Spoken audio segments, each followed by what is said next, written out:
high after this. I don't mean to ask you to put you on the spot to say, tell us what's going to happen in the future, but tell us what's going to happen in the future.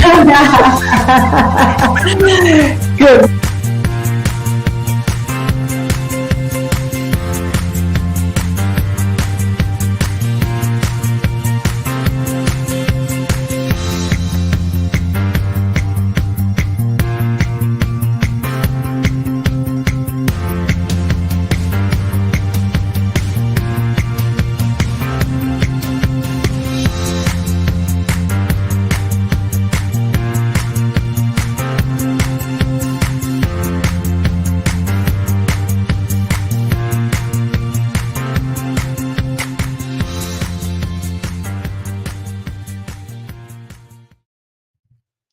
Hello, everyone. Welcome to Keep Leading Live.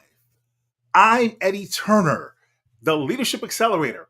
I work with leaders to accelerate performance and drive impact through the power of executive coaching, masterful facilitation, and professional speaking. The Keep Leading Live program is dedicated to leadership development and insights. One of President Ronald Reagan's famous speechwriters wrote, anytime you speak, you are auditioning for leadership. I think that says so much for us as leaders because we are judged not just by what we do, but by what we say and how we say it. To that end, it is important that we learn how to lead with your voice. I've invited a true expert to the program today to help us learn how we can lead with our voice. The expert that I have invited is the amazing Allison Shapira. Allison Shapira is a former opera singer who used her voice in one way and now has become a very successful entrepreneur using her voice to lead in another way. Through running her own incredible business that's doing work around the globe, to being a certified speaking professional in the National Speakers Association, a certified virtual presenter, and Allison has been an adjunct lecturer at the Harvard Kennedy School for the last 10 years. Allison, welcome to Keep Leading Live. Eddie, thank you so much. It is such a treat to be with you. I am excited to have you. It is so good to see you again. And as we begin our discussion, I want to remind folks who are tuned in across platforms. We're streaming live on LinkedIn, Facebook, and YouTube. If you would like to be part of the discussion, please let us know you have a question for Allison. But you don't have to wait. Hit that like button and let us know you enjoy what you're hearing. Drop a note in the comments and tell us where you're joining us from. We would love to hear from you. Now, Allison, it's been a little while since I've seen you, but the first time I saw you is when I was at my very first, probably your 10th, but my very first adaptive leadership conference there at the Harvard Kennedy School. And I was in this session and I'm listening. I'm just enamored with all the things that we're learning. And then all of a sudden, this person to my left starts talking and she's making this connection to our voice and our words to adaptive leadership. And I had never made that connection. I turned around and it was you. And I went up and met you afterwards. And I was so excited. I shared this out as a social media post way back there in 2017. I remember that. That's right. Oh, man. So, Allison, tell us more about you and what I may have left out about your incredible background. Eddie, it's such a treat to be with you. You are someone I have always admired throughout the years. And so it's such a treat to be able to talk with you live right now and to rekindle that connection and continue our conversations because I really respect you so much. And so what did you say that, or did you leave out in terms of my introduction? I think you did a great job of talking about how we met and what I do. It really is a focus on, it started as public speaking, but now it's become how do you lead with your voice, recognizing that every time we speak up, we have an opportunity to influence people's behavior, to change the way they think, they act, they feel. And that's an incredible responsibility or opportunity that we have to use for good. And so the focus of my work is not so much what do I do with my hands or how do I use PowerPoint. It's really who am I? How do I want to show up in the world? And now how am I going to speak in order to positively influence other people? And I do that through delivering keynotes, and my team does that through leading workshops and coaching and training sessions that work with groups of leaders to develop these skills, because you're right, they are auditioning for leadership all the time, even if they don't know it. Absolutely. In fact, I named this episode Leading with Your Voice, or Lead with Your Voice, because that is the title of one of your keynotes, and it's something I'm passionate about. So tell us about that keynote. Thank you. It really developed over the course of 20 years because when I started out my career, I was teaching public speaking. What do you do with your hands? How do you convey a concise message? And certainly those are important concepts. But what I learned is that it's so much more than that every time we speak. And what I want to focus on is the more strategic use of communication as a leadership tool. So if every time I speak, I have an opportunity to influence others, then what kind of frameworks can I share that help people use their voice both strategically and intentionally? And it starts with self leadership. Who am I? How can I lead myself effectively so that then I can develop a concise, persuasive message and then show up as my best self on demand, even with all the obligations of leadership weighing on my head? How can I set them aside to be focused and present in order to speak with power, in order to have a positive effect on others? And that's what the Lead with Your Voice keynote is about. Excellent. So if people want to book you for that Lead with Your Voice keynote, how do they do that? They can reach out on LinkedIn or they can go to AllisonShapira.com and inquire. And I still have a couple of spots open for 2024, but they're filling up soon. Excellent. If you're interested in understanding how to spell Allison Shapira, you can see it spelled there in her profile here. If you're going to be listening to the audio version, it's ALLISONSHAPIRA.com. So good. Now, you wrote a fantastic book that became not just a bestseller on Amazon, but a Washington Post bestseller. And it's entitled, what?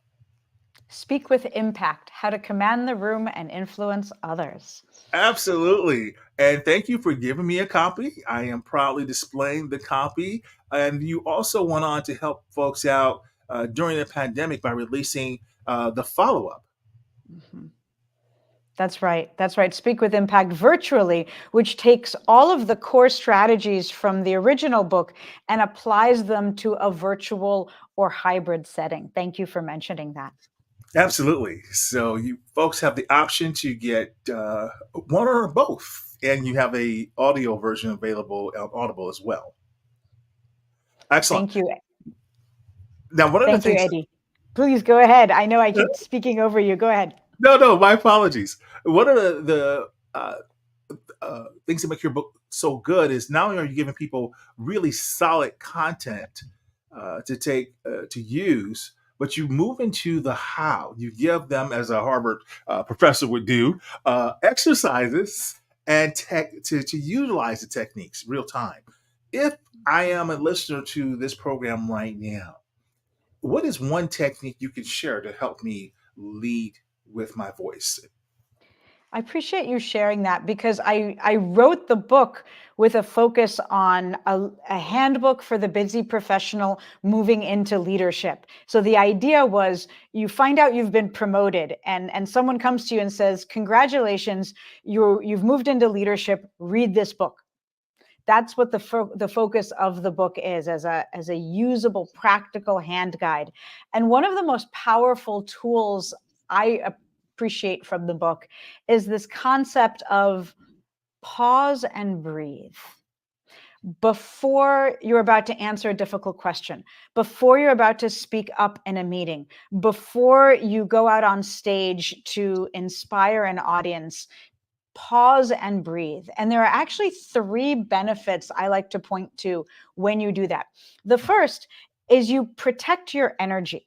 So, as a leader, we have so much in our heads, so much weighing on us that every time we speak, all of those other obligations are sitting on our heads. And so, pause and breathe helps you protect your energy to be intentional about what you're going to say, which makes you more effective.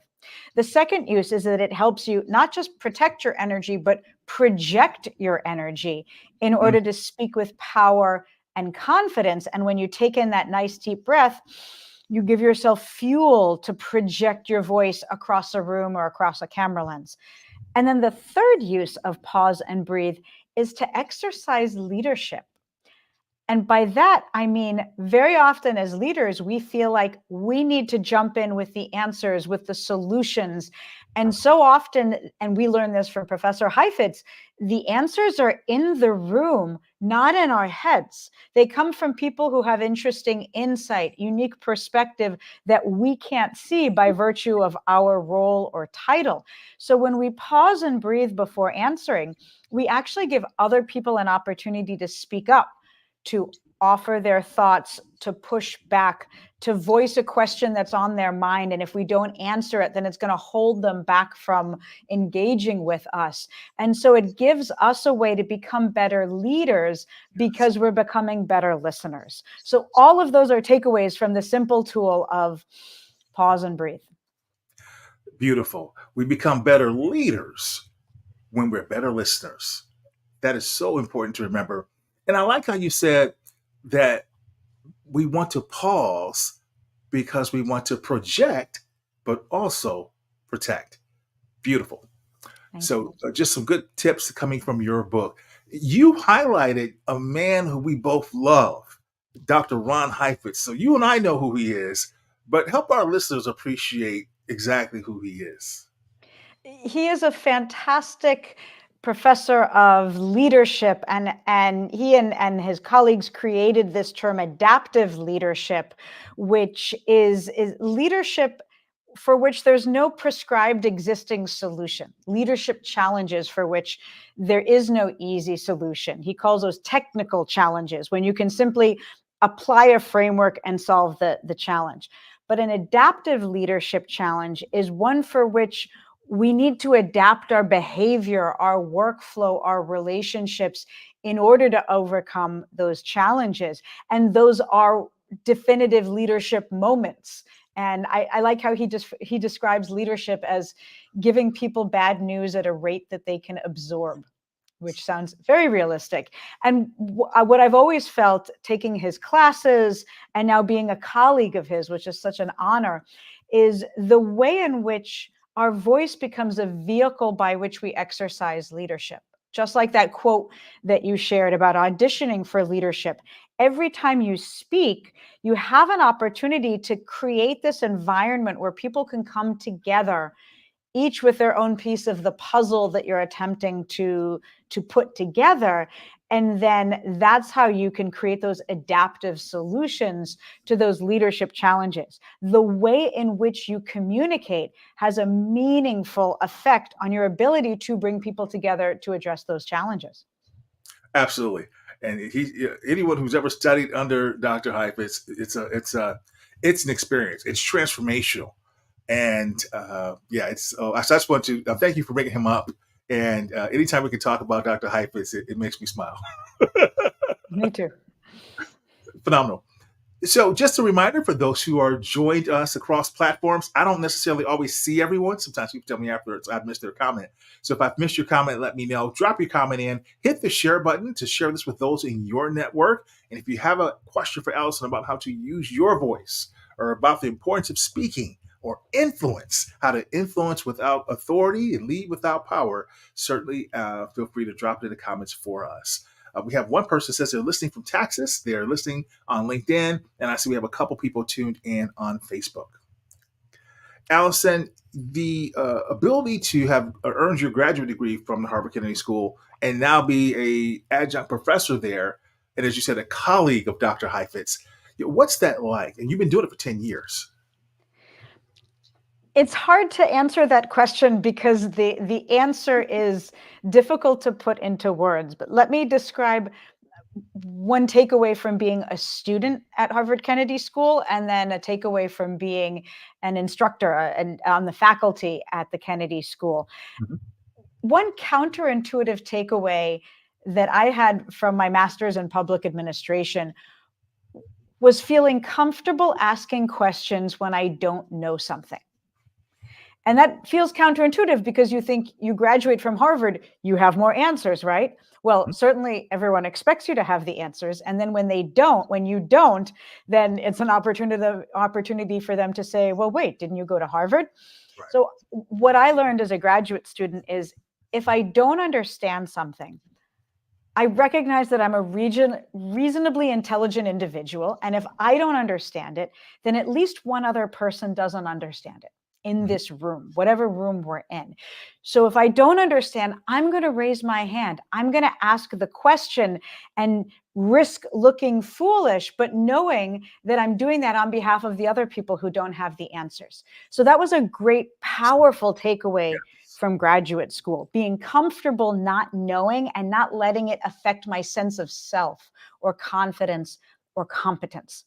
Now, being an adjunct lecturer at the Kennedy School, now going on 10 years, my class starts next month, has been incredibly humbling and incredibly challenging and enriching, because the students who come to the Kennedy School, as you know, are students who are grappling with the most challenging issues in the world. When you say, why are you here at the Kennedy School? They don't say, oh, so I can grow in my career and make more money. I mean, there's nothing wrong with that.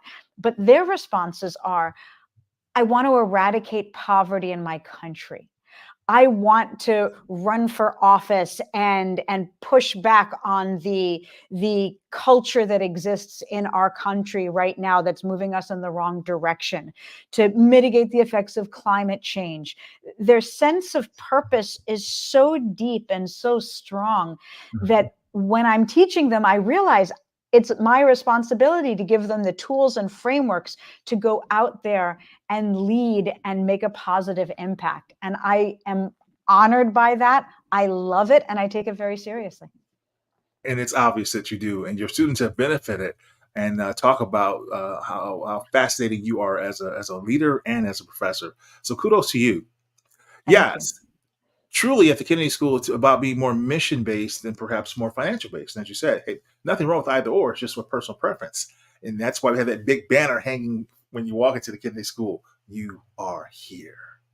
And those famous words from John F. Kennedy reminding us about the purpose of why that particular branch of the university was formed.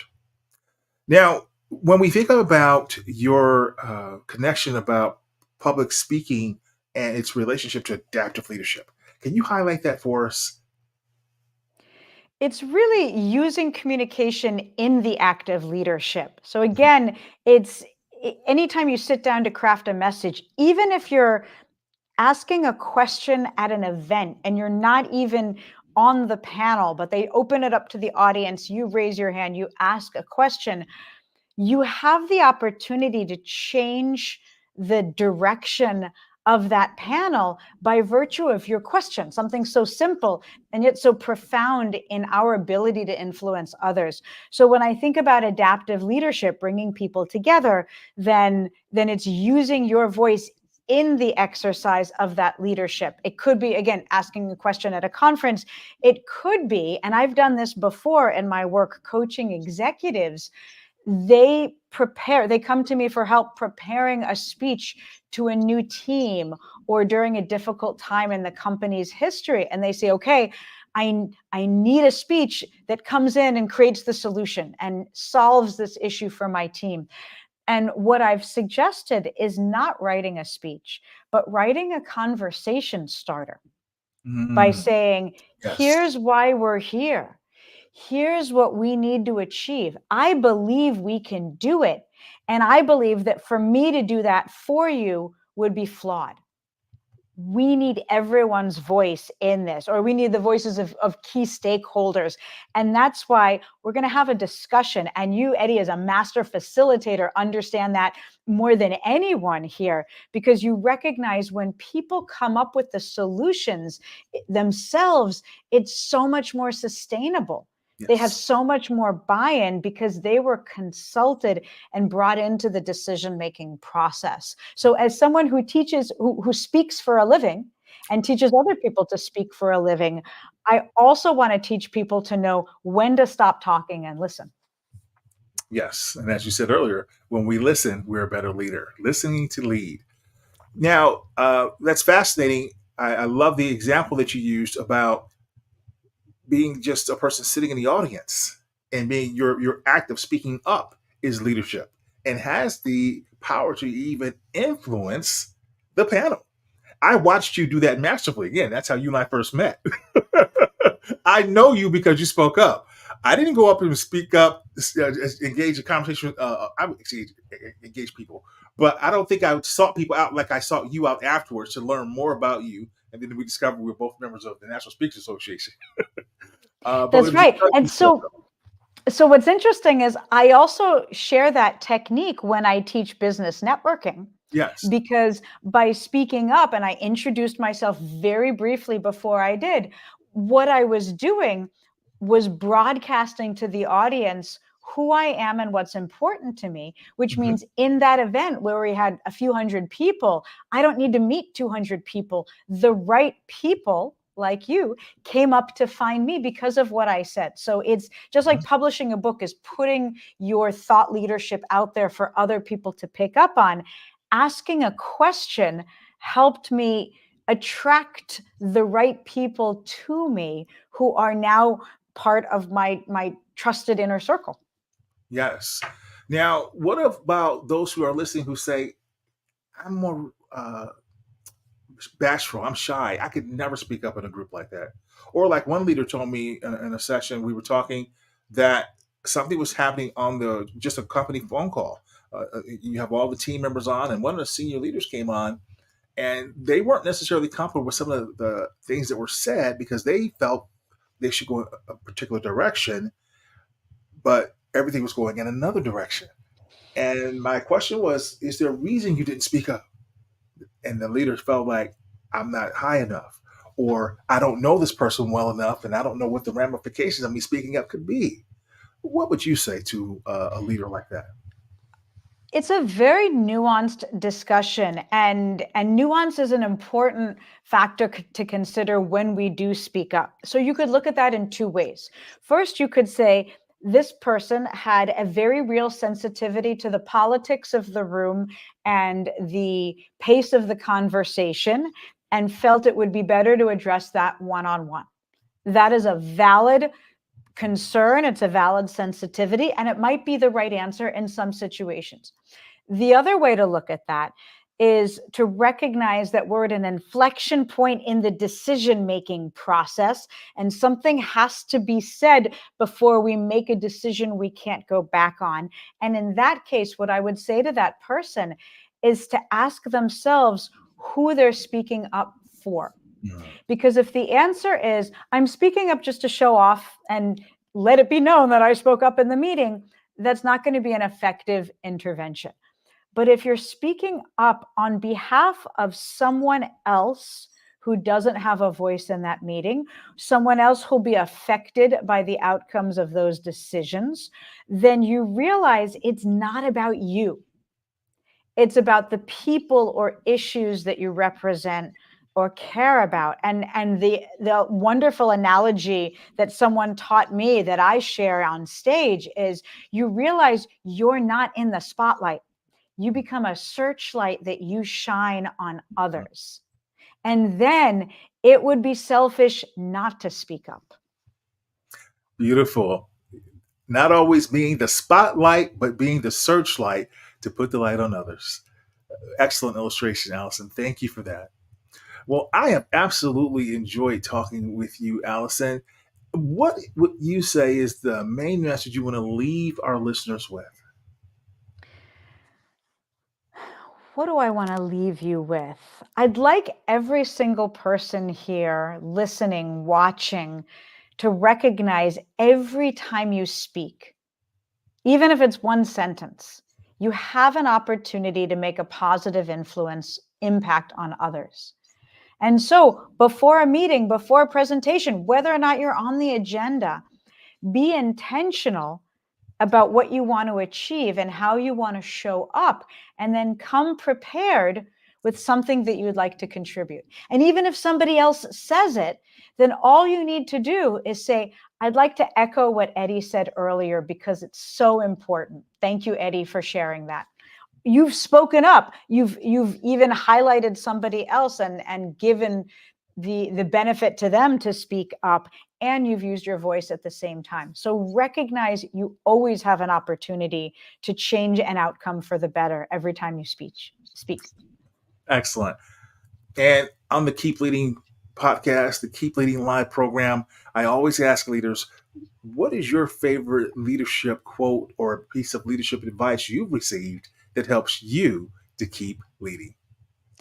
We're going to go back to Professor Heifetz for this one. He has a great quote. I heard him say it. I can't remember which platform, but I know he said it in class. He says, people who die in positions of leadership die with their mouths open. Mm. And what he meant was they're not listening to the people they lead. Again, this comes back to talking at people and prescribing behavior or solutions to them, when really what we need to do is close our mouth and listen to them. Excellent, excellent, excellent. Thank you for sharing that, Allison. Please remind everyone where they can learn more about you and your amazing work. Please, first and foremost, connect with me on LinkedIn. I post all the time. I post newsletters. I write posts with my thought leadership, with my thoughts on the industry and on communication and leadership. So I would love for you to connect with me there. And then AllisonShapira.com is how you can reach out as well. And I would love to hear your thoughts and questions. Excellent. Well, Allison, thank you again for being a guest with me on the Keep Leading Live program. My pleasure, Eddie. Thank you so much for everything you do. Thank you, Allison. And yes, ladies and gentlemen, please follow Allison on her social network, LinkedIn there. Check out her website and get your copy of her book. You won't be disappointed. It will help you to lead with your voice. That concludes this episode. I'm Eddie Turner, reminding you that leadership is not a garment that we put on and take off. Leadership is an action. Leadership is activity. It's not the case of once a leader, always a leader. We must learn to lead from our core, let it emanate in all that we do. So, whatever you're doing, always keep leading.